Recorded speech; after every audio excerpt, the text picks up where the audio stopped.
আসসালামু আলাইকুম। শুরু করছি কবিতা অংশের দ্বিতীয় ক্লাস টু মাদার রিমেম্বার। পূর্বের মতো আমরা প্রত্যেকটা কবিতাকেই সুন্দর করে প্রত্যেক ওয়ার্ড বাই ওয়ার্ড অনুবাদ করে পড়ব, প্রত্যেক সেন্টেন্স বাই সেন্টেন্স ভাইব নিব এবং পূর্ণাঙ্গ কবিতার মূল সামারাইজটা কি সেটা বুঝবো এবং সর্বশেষ যে আমরা বোর্ড পরীক্ষা আসার মতো সবচেয়ে গুরুত্বপূর্ণ যে কোশ্চেনগুলো আছে সেগুলো প্র্যাকটিস করব। তো ঠিক আছে, আমাদের আজকের কবিতা হচ্ছে টু মাদার রিমেম্বার। আমরা আগে নামের সাথে পরিচিত হই, নামের সঙ্গে পরিচিত হই। নামটা হচ্ছে টু মাদার রিমেম্বার। টু মানে হচ্ছে দুই, মাদার্স মানে মা, দুইজন মা, রিমেম্বার মানে কি স্মরণে বা স্মরণ। তাহলে বলতে পারি দুইজন মায়ের স্মরণ বা মনে পড়ে দুই মাকে বা দুই মায়ের স্মরণ। লেখক হচ্ছে ইনি।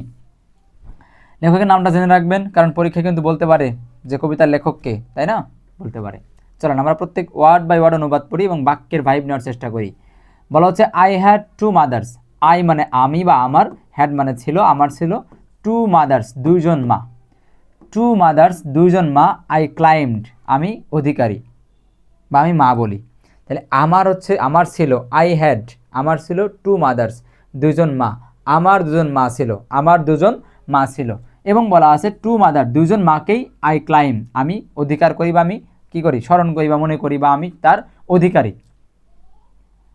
এরপরে বলা হচ্ছে 2 নম্বর লাইনে যে টু ডিফারেন্ট পিপল দুইজন ভিন্ন মানুষ, yet with the same name যদিও, যদিও উইথ দ্য সেম নেম একই নামের। এরা দুইজন ভিন্ন মানুষ, আমার দুইজন মা রয়েছে, দুইজন মারে আমি অধিকারী বা দুজন মারে আমি কি করি হচ্ছে যে মনে করি বা স্মরণ করি বা দুজন মাকে আমি মা বলি। এই যে দুইজন মা এরা কি ভিন্ন ভিন্ন মানুষ, টু ডিফারেন্ট পিপুল তারা হচ্ছে ভিন্ন ভিন্ন মানুষ, যদিও উইথ দ্য সেম নেম তাদের নাম হচ্ছে একই। কারণ কোন দিক থেকে তাদের নাম একই, এই পারপাস থেকে যে দুজনকে মা বলি। এই ক্ষেত্রে আর কি দুজন ভিন্ন ভিন্ন মানুষ হলেও দুজনের নাম একই, যদিও দুইজনের নাম একই, দুজনের সম্ভাষণ একই, তারপরেও দুজনেই কি ভিন্ন ভিন্ন আলাদা আলাদা মানুষ। এরপর বলা হচ্ছে টু সেপারেট ওমেন। টু মানে দুইজন, সেপারেট মানে ভিন্ন ভিন্ন। এখানে ডিফারেন্ট যে অর্থ করে, সেপারেট একই অর্থ করে। তাহলে দুইজন ভিন্ন ভিন্ন মহিলা, ডাইভার্স বাই ডিজাইন মানে সৃষ্টিগত দিক থেকে, মানে গঠনগত দিক থেকে, গঠন আলাদা গঠন আলাদা। তাহলে দুইজন মা আমার ছিল, আমি দুইজন মায়ের অধিকারী বা দুজন মাকে আমি মা বলি। তারা যদিও তাদের নাম হচ্ছে মা, দুইজনই তারা মাকে মা সম্বোধনের বা আমি দুজনকে মা সম্বোধন করি, কিন্তু তারা দুজনে কি ভিন্ন ভিন্ন মানুষ। তারা ভিন্ন ভিন্ন কি মানুষ, ভিন্ন ভিন্ন মহিলা, ভিন্ন ভিন্ন গায়ের গড়ন বা গায়ের স্ট্রাকচার মানে বডি ফিটনেস বলেন, তারপরে চেহারা বলেন, বৈশিষ্ট্য বলেন, বাহ্যিক দিক থেকে দুজনে কি ভিন্ন ভিন্ন। এটা বলা হচ্ছে যে আমার দুজন মা ছিল, আমি দুজন মাকে মা বলি বা দুজন মারই আমি অধিকারী, যদিও তারা একই নামের কিন্তু তারা ভিন্ন ভিন্ন মানুষ, তারা ভিন্ন ভিন্ন নারী, তারা চেহারাগত বা বৈশিষ্ট্যগত কী রয়েছে, ভিন্ন রয়েছে, ভিন্নতা রয়েছে। এবারে কি বলা হচ্ছে, বাট কিন্তু, যেহেতু দুইজন ভিন্ন মানুষ, দুইজনের গঠন আলাদা, দুইজনের বডি স্ট্রাকচার আলাদা, দুইজনের বাহ্যিক বিষয়গুলো আলাদা, দুজনে ভিন্ন ভিন্ন মানুষ, ভিন্ন ভিন্ন নারী, এরপরেও বাট কিন্তু আই লাভ দেম আমি ভালোবাসি, আই লাভ দেম আমি তাদেরকে ভালোবাসি, বথ উভয় আমি তাদের উভয়কে ভালোবাসি, বিকজ কারণ, দে ওয়ার মাইন তারা ছিল আমার, তারা দুজনেই আমার ছিল বা তারা আমার, এই জন্য আমি দুজনকেই ভালোবাসি। যদিও তাদের গঠন, তাদের সৃষ্টিগত, তাদের চেহারা, ফেসিয়াল মুভমেন্ট এবং তাদের সব দিক থেকে তারা কি ভিন্ন ভিন্ন, এরপর আমি কী করি দুজন মাকেই ভালোবাসি কারণ তারা ছিল আমার। এরপরে দ্য ফার্স্ট প্রথমজন, ওই যে দুজন মা ছিল এবং দুজন মা ভিন্ন ভিন্ন মানুষ, ভিন্ন ভিন্ন নারী, ভিন্ন ভিন্ন চেহারার, এরপরে দুজনকে আমি ভালোবাসি, এরপরও আমি দুজনকেই ভালোবাসি। এবার ওই দুইজনের প্রথমজন, দ্য ফার্স্ট প্রথমজন, ওয়াজ ছিলেন, প্রথমজন ছিলেন দ্য মাদার মা, হু যে, ক্যারিড মাই হেয়ার যে আমাকে এখানে এনেছে, যে আমাকে এখানে এনেছে, কেয়ার মানে বহন করা বা নিয়ে আসা, মি মানে আমাকে, হেয়ার মানে এখানে। তাহলে এই যে দুইজন মা আমি ভালোবাসি, আমার দুজন মা ছিল, এই দুজন মাকে ভালোবাসি, দুজনের চেহারা ভিন্ন, দুজনের স্ট্রাকচার ভিন্ন, গঠন ভিন্ন, ফেসিয়াল মুভমেন্ট ভিন্ন, দুজন ভিন্ন ভিন্ন মানুষ, ভিন্ন ভিন্ন নারী, এরপরও আমি দুজনকে ভালোবাসি কারণ দুজনই ছিল আমার। এই দুইজন মায়ের মধ্যে প্রথমজন, প্রথমজন হচ্ছে সে, প্রথমজন দ্য ফার্স্ট ওয়াজ প্রথমজন ছিলেন মাদার, প্রথমজন মা ছিলেন, হু যে, ক্যারিড মি হেয়ার আমাকে এখানে এনেছিলেন, আমাকে এখানে বহন করে এনেছিলেন। গ্যাপ বার্থ, গ্যাপ আসছে গিফট থেকে, গ্যাপ মানে দেওয়া, গ্যাপ বার্থ জন্ম দিয়েছিলেন, গ্যাপ বার্থ জন্ম দিয়েছিলেন, বার্থ মানে জন্ম, গ্যাপ মানে দেওয়া, জন্ম দিয়েছিলেন, অ্যান্ড নেচার লালন পালন করেছিলেন, অ্যান্ড এবং লঞ্চ মাই ক্যারিয়ার আমার ক্যারিয়ার দেখাশোনা করেছিলেন, আমার ভবিষ্যৎ দেখাশোনা করেছিলেন, আমার জীবন দেখাশোনা করেছিলেন। তাহলে প্রথম জন হচ্ছে সেই মা যে আমাকে এখানে এনেছিলেন, আমাকে জন্ম দিয়েছিলেন, ঠিক আছে, এবং কি করেছিলেন, আমার ভবিষ্যৎ দেখাশোনা করেছিলেন, আমাকে প্রতিপালন করেছিলেন। শি ওয়াজ দ্য অন সে হয় একজন, হুজ যার, কি ফিচার আই বেয়ার। শি মানে সে, ওয়াজ মানে ছিল, দ্য ওয়ান একজন, সে হচ্ছে এমন একজন, হুজ মানে যার, ফিচার ফিচার বোঝেন বৈশিষ্ট্য, ক্যারেক্টার বৈশিষ্ট্য। দেখেন না মোবাইল কিনতে গেলে আমরা দেখি কী কী ফিচার আছে, তাই না, ফিচার কী কী বৈশিষ্ট্য আছে, তাহলে ফিচার বলছে she was on the on সে হচ্ছে এমন একজন, হুজ যার, ফিচার বৈশিষ্ট্য, আই বেয়ার আমি বহন করি। যে মা আমাকে জন্ম দিয়েছে, আমাকে প্রতিপালন করেছে, আমাকে দেখাশোনা করেছে, আমাকে এখানে নিয়ে এসেছে এবং আমাকে আমার ভবিষ্যৎ নিয়ে কার্যক্রম করছে, সেই মার আমি কি করি, তার আমি কি বহন করি, তার ফিচারগুলো আমি বহন করি, তার আমি ফিচারগুলো বৈশিষ্ট্যগুলো আমি কি করি, বহন করি। সে ছিল এমন একজন যার ফিচারগুলো আমি বহন করি। এবারে কি বলা হচ্ছে, শি ওয়াজ দ্য অন, এটা তো পড়লাম, কমপ্লিট উইথ পুরোপুরি, কমপ্লিট মানে কি পুরোপুরি, উইথ মানে সাথে বা দিয়ে, the facial expression I were মানে তার সম্পূর্ণ ফেসিয়াল এক্সপ্রেশন মানে কি মুখের অঙ্গভঙ্গি, মুখের অঙ্গভঙ্গি, কথা বলার দৃষ্টিভঙ্গি, অঙ্গভঙ্গি, ফেসিয়াল এক্সপ্রেশন মানে কথা বলার ধরন, মুখের অঙ্গভঙ্গি, তাহলে তার সম্পূর্ণ মুখের অঙ্গভঙ্গি আই বেয়ার আই ওয়ার আমি বহন করি বা আমি পরিধান করি, আমি বহন করি, ঠিক আছে, ধারণ করি, বহন করি। পরবর্তী অংশ,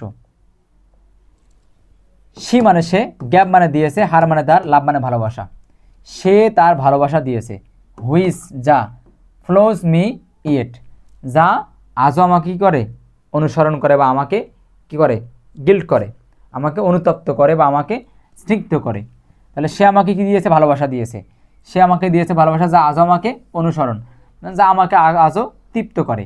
তাহলে শি গ্যাব হার লাভ সে দিয়েছে, হার লাভ তার ভালোবাসা, সে তার ভালোবাসা দিয়েছে, হুইস যা, ফ্লস মি ইয়েট যা আমাকে আজও বা ইতিমধ্যে কী করছে, সিক্ত করেছে, অনুরক্ত করেছে। অ্যালং উইথ এক্সাম্পল, ঠিক আছে, along with the example in life she said জীবনের দৃষ্টান্ত, দেখেন এখানতে আসেন, শি সেট সে সেট করেছে, নির্ধারণ করেছে, স্থাপন করেছে, ইন লাইফ জীবনে, এক্সাম্পল একটা দৃষ্টান্ত, অ্যালং উইথ তার জীবনের মানে আমার জীবনে সে কী করেছে, একটা দৃষ্টান্ত স্থাপন করেছে, ভালোবাসার দৃষ্টান্ত বলতে পারেন, স্নেহের দৃষ্টান্ত বলতে পারেন, স্যাক্রিফাইসের দৃষ্টান্ত বলতে পারেন, সে আমার জীবনে একটা দৃষ্টান্তের উদাহরণ সেট করেছে, স্থাপন করেছে। অ্যাজ যখন, আমি, গট ওল্ডার বৃদ্ধ হলাম, যখন আমি বড় হলাম বা বয়স পেলাম বা বৃদ্ধ হলাম, বয়স পেলাম, শি মানে সে, সামহাউ কোনোভাবে যে কোনোভাবেই, ইয়ঙ্গার গ্রে, ঠিক আছে, গ্রিও আর কি মানে কি যুবতী হওয়া। তাহলে কি বুঝলেন, যে যখন আমি বড় হলাম সেও কিছুটা যুবতী হলো, মানে রূপক ভাষা ব্যবহার করেছে আর কি, যে আমি যখন বয়স পেলাম বা আমি আস্তে আস্তে বড় হতে লাগলাম, তখন সেও আস্তে আস্তে কী হলো, যুবতী হতে লাগলো, মানে সেও বড় হতে লাগলো। অ্যান্ড এবং, উই হ্যাড লাভ আমরা দুজনেই হাসতাম, অ্যান্ড এবং উই মানে আমরা, হ্যাড আছে এখানে অ্যাপোস্ট্রফি কমা দিয়ে সংক্ষিপ্ত রূপে, উই হ্যাড আমরা, এখানে উই হ্যাড আছে, লাভ মানে হাসা, আমরা হাসতাম।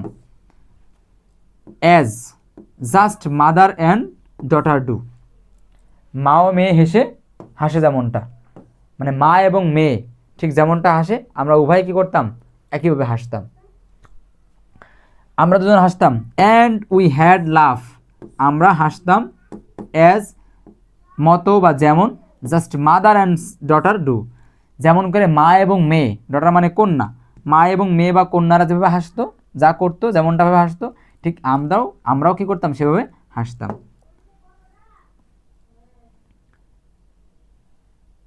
এবার দেখেন, বাট কিন্তু, দেন তারপর, কাম এলো, দ্য টাইম সময়, that her mind close so কিন্তু তখন এলো সে সময় যখন তার মনটা কী হলো, মেঘলা হলো।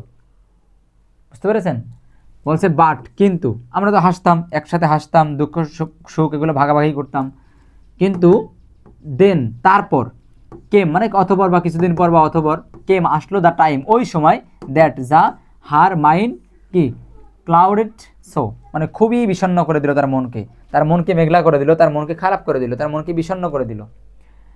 আমরা হাসতাম একসাথে, দুঃখ সুখ এগুলো ভাগাভাগি করতাম, হঠাৎ এমন সময় আসলো, কিন্তু তারপর এমন সময় আসলো যে তার মন কী হতে লাগলো, কষ্ট পেতে লাগলো বা বিষণ্ণ হতে লাগলো।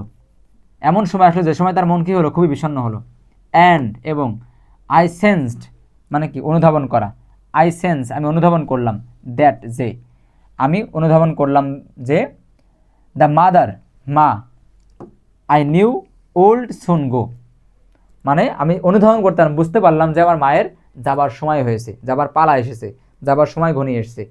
তার মানে সে আস্তে আস্তে তার দৃষ্টিশক্তি ক্ষীণ হতে লাগলো, তার বয়স বৃদ্ধি পেতে লাগলো, তাই না, তার যে বয়োবৃদ্ধ হওয়ার যে লক্ষণগুলো সেগুলো ভিজিবল হলো। তখন আমি কি বুঝলাম, আমিও চেঞ্জ করতে পারলাম, আমিও অনুধাবন করতে পারলাম, বুঝতে পারলাম যে তারও যাবার কী হয়েছে, সময় এসেছে।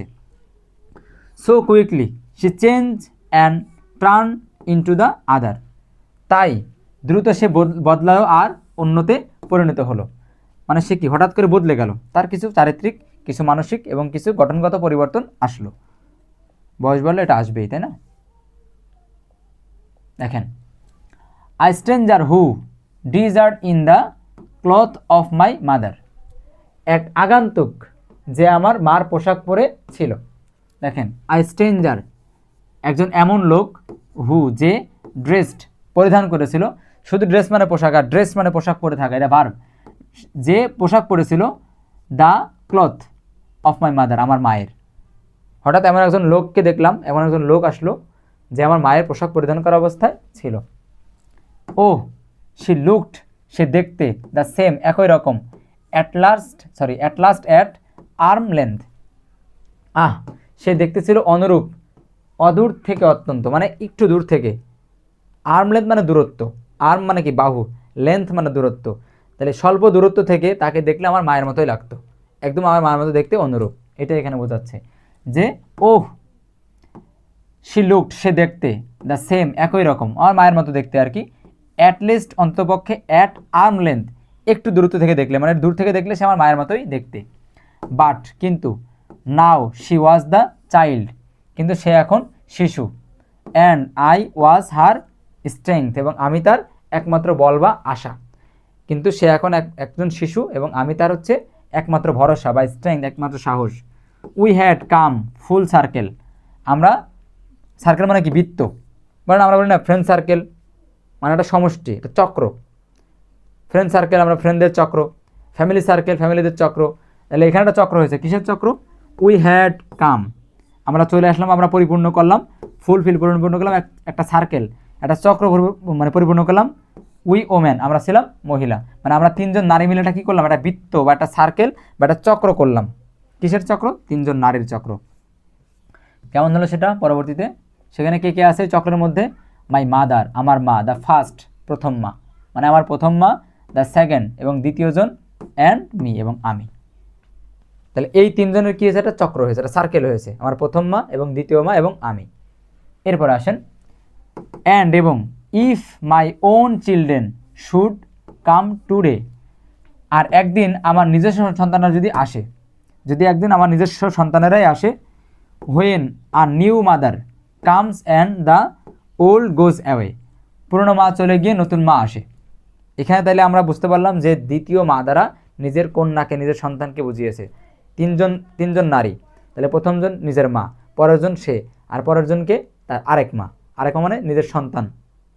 মেয়ে, আমরা তো মেয়েদেরকে সন্তানই বলি। আমার একটা মেয়ে রয়েছে আলহামদুলিল্লাহ, আমার মেয়েকে আমি আমার মায়ের মতোই ভাবি, মানে আমার মায়ের মতো করে স্নেহ করি, আদর করি, বড় করি, তাই না? মায়ের মতোই মা বলে ডাকি। এখানে মেবি ওরকমটাই বোঝা গেছে। আই হ্যাড আস্ক, ঠিক আছে, অফ দেম, এখানে আস্ক মানে কিন্তু জিজ্ঞাসা না, চাওয়া। I had ask of them nothing মানে না, I had ask of them আমি তাদের কাছে চাইব। আই হ্যাড আস্ক মানে চাওয়া, অফ দেম মানে তাদের কাছে, ওই দুই মায়ের কাছে। আমি ওই দুই মায়ের কাছে চাইব, নাথিং মানে কিছুই না। আমি তাদের ওই দুই মায়ের কাছে এমন কিছু চাইব না, দ্যাট যা আই ডোন্ট ডু আমি করিনি, ঠিক আছে? আমি তাদেরকে বলবো না এমন কিছু করতে যা আমি করিনি, বা আমি আমার মায়েদের কাছে বা ওই দুজনের কাছে এমন কিছু চাইবো না যেটা আমি তাদের জন্য করিনি, ঠিক আছে, আমি যা করিনি তা আমি তাদের কাছে চাইবো না বা বলবো না। কবিতা প্রায় শেষ লাইনে আছি আমরা। লাভ বথ, উভয়কে ভালোবাসি, of your mother, a love present imperative sentence, love মানে ভালোবাসতে বলছে, ভালোবাসো আমাদেরকে বলছে লেখক, ভালোবাসো বথ অফ ইয়োর মাদার, তোমাদের দুই মাকে, as both have love you, যেমন তারা উভয় তোমাকে ভালোবেসেছিল। দুইজন মাকেই ভালোবাসো মানে তোমার মাকেও ভালোবাসো, তোমার সন্তানকে ভালোবাসো, ঠিক যেমনভাবে তারাও তোমাকে ভালোবাসা দিয়েছিল, স্নেহ দিয়েছিল, ভালোবেসেছিল। এই ছিল আমাদের কবিতা। চলেন তাহলে কবিতার কিছু কোশ্চেন আমরা পড়ি, গুরুত্বপূর্ণ যেগুলো সেগুলো। আপনারা অবশ্যই প্র্যাকটিস করবেন, প্রশ্নগুলো পড়বেন, ক্লাসটা কয়েকবার দেখবেন, আশা করছি আপনাদের কোনো সমস্যা থাকবে না। এ নম্বর, what is the main theme of the poem true mother remember? বলছে যে ট্রু মাদার রিমেম্বার এই কবিতার মূল থিমটা আসলে কি, মূল কনসেপ্টটা কি? ব্যাস এখানে আনসার করা আছে, সময়ের সংক্ষেপ আমি পড়লাম না, আপনারা এখানে দেখে নিয়েন। B number, how many mother does poet claim to have? মানে কয়জন মায়ের দাবি তিনি করেন, ঠিক আছে। হাউ মেনি মাদার, কতজন মায়ের, the poet claim to have, কতজন মা আছে বলে লেখক দাবি করেন। ক্লাইম মানে দাবি করা, ঠিক আছে। তাহলে কয়জন? দুইজন, তাই না? তাহলে দ্য পয়েট এখান থেকে শুরু হচ্ছে, the poet claim to have to mother, just to mother add হয়েছে, আর এখান থেকে কোশ্চেন আনসার নেওয়া হয়েছে। এরপরে সি নম্বর খেয়াল করেন, বলা হচ্ছে what does the poet mean by two different people yet with the same name? লেখক কি বোঝানোর চেষ্টা করেছেন এই জায়গাটা দ্বারা, এই অংশ দ্বারা বা এই চরণ দ্বারা? এই চরণে কি আছে? টু ডিফারেন্ট পিপল, দুজন ভিন্ন ভিন্ন মানুষ, yet with the same name, যদিও তাদের একই রকম নাম। এটাতে কি বোঝাচ্ছেন? এই যেখানে দেওয়া আছে, the poet means to the same person who change over time her mother in her youth and later as someone who needed care herself. একেবারে সহজ, আপনারা একবার করে পড়লেই বুঝবেন। এবার আসেন ডি নম্বর, what did the first mother gap to the poet? প্রথম মানে যে মা ছিল, হোয়াট মানে কি, ডিড মানে করেছেন, দ্য ফার্স্ট হোয়াট মানে কি, দ্য ফার্স্ট মাদার প্রথম মা, গ্যাপ টু দ্য পয়েট মানে প্রথম মা কবির জন্য কি করেছেন বা কবিকে কি দিয়েছেন, কি দিয়েছিলেন, জন্ম দিয়েছিলেন, তারপরে প্রতিপালন করেছিলেন। দেখেন সরাসরি কবিতার মধ্যে আছে, দ্য ফার্স্ট মাদার প্রথম মা, গ্যাপ বার্থ জন্ম দিয়েছিলেন, কমা নেচার অ্যান্ড থট দরকার নেই, আমরা দিতে পারি লাঞ্চ, লাঞ্চ ইজ কি ফিউচার, তাই না? সরাসরি আমরা বই থেকে দিতে পারি, কবিতা থেকেই। এবার এই নম্বর, what does the poet mean by her mind clouded so? তার মন কি হচ্ছে, বিষণ্ণতা হচ্ছিল বা বিষণ্ণতায় ঘেরে ছেয়ে গেছিল বা তার মন মেঘলা হচ্ছিল, এটা দ্বারা লেখক কি বুঝিয়েছেন? ঠিক আছে, বলছে what does the poet mean, লেখক কি বুঝিয়েছেন, বাই মানে দ্বারা, এই যে এই অংশটা, এই অংশ দিয়ে লেখক কি বুঝিয়েছেন, ব্যাস এখানে আনসার আছে। এক নম্বর, how does the poet describe the second mother? লেখক কিভাবে তার দ্বিতীয় মার বর্ণনা দিয়েছেন, ব্যাস এখানে আছে।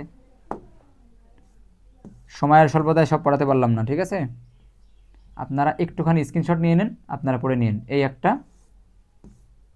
এবং হচ্ছে এই একটা, আশা করছি এর মধ্যেই কোশ্চেন থাকবে, যে এখানেও আছে একটু এবং এইখানেও আছে। এই আমি স্লো দিচ্ছি, আপনারা একটু স্ক্রিন নিয়ে নেবেন, নিয়ে পরবর্তীতে আপনারা প্র্যাকটিস করে নেবেন। ব্যাস এই ছিল আমাদের টু মাদার রিমেম্বার কবিতা। এখনও দুইটা কবিতা কমপক্ষে পড়া উচিত ক্লিয়ার করে। আপনারা কিন্তু অবশ্যই কোশ্চেনগুলো পড়বেন, কোশ্চেনগুলো ভালো করে পড়বেন, কোশ্চেন আসলে ইনশাল্লাহ এখান থেকে আসবে। তো যদি আপনারা আরও দুইটা কবিতা আসে যদি ক্লাসটা চান, তাহলে আপনাদেরকে অবশ্যই বেশি বেশি শেয়ার করতে হবে। ঠিক আছে, ভালো থাকেন, সুস্থ সবল থাকেন। শেষ করছি, পরবর্তী ভিডিও দেখার আমন্ত্রণ জানিয়ে আসসালামু আলাইকুম রহমতুল্লাহ।